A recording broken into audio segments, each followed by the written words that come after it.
Et la paix de Dieu, qui surpasse toute intelligence, gardera vos cœurs et vos pensées en Jésus-Christ. Philippiens 4, 7. Remarquons l'expression la paix de Dieu. Cette paix n'est pas une sorte de paix ordinaire que Dieu nous accorderait. C'est la paix de Dieu, c'est-à-dire la propre paix qui procède de sa nature. Sa propre paix. C'est une paix que rien ne peut troubler. Lorsqu'il a créé les anges et que la rébellion a éclaté parmi eux avec des conséquences incalculables dans son univers, même une telle calamité ne l'a pas troublé. Quoique la terre était ravagée et vide, il s'est remis à l'œuvre pour accomplir le désir de son cœur en réparant les dommages faits à la terre et en créant un autre ordre des choses, l'homme. Il y a eu la chute de l'homme, mais la paix de Dieu n'a pas été altérée. Nous avons pu penser que Dieu aurait dû aussitôt envoyer son Fils pour réparer les dommages causés par l'homme, mais il a patienté jusqu'à la plénitude des temps avant de l'envoyer. Et une attente de quelques millénaires n'a jamais altéré sa paix. Et Dieu nous a promis qu'une telle paix garderait les cœurs et les pensées de ceux qui remplissent ces conditions. Frères et sœurs, avez-vous fait l'expérience d'une telle protection sur vos cœurs et vos pensées? Connaissez-vous cette paix de Dieu qui surpasse toute intelligence? Ce sera le cas si vous lui apportez tout par la prière et les supplications avec des actions de grâce. L'ordre du Seigneur est clair, réjouissez-vous toujours dans le Seigneur.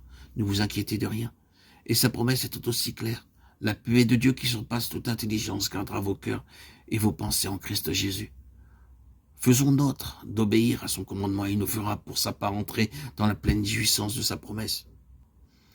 Comment se fait-il que certains chrétiens paraissent si ignorants des choses spirituelles? Ce n'est pas parce qu'ils n'ont pas la loi de l'esprit de vie, mais parce qu'ils ne sont pas soumis à la loi de l'esprit de vie qui est en eux. L'opération de cette nouvelle loi nous délivre de l'ignorance des choses de Dieu. Elle nous permet aussi d'aimer ce que nous pouvons aimer de manière naturelle. Par exemple, vous avez affaire à un frère particulièrement contrariant.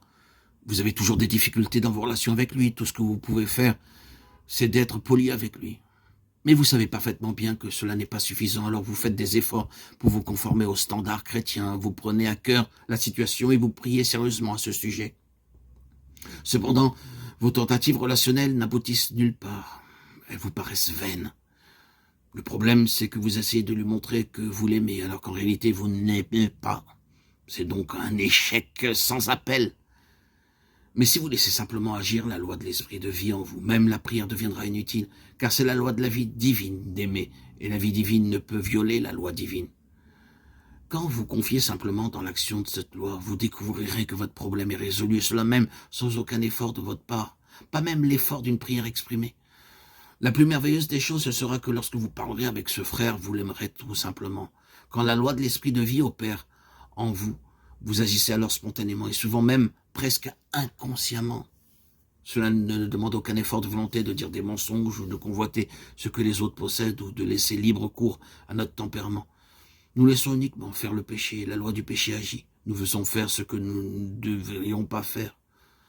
Loué soit Dieu. La loi de l'esprit de vie n'agit pas autrement lorsque nous nous abandonnons à la vie divine.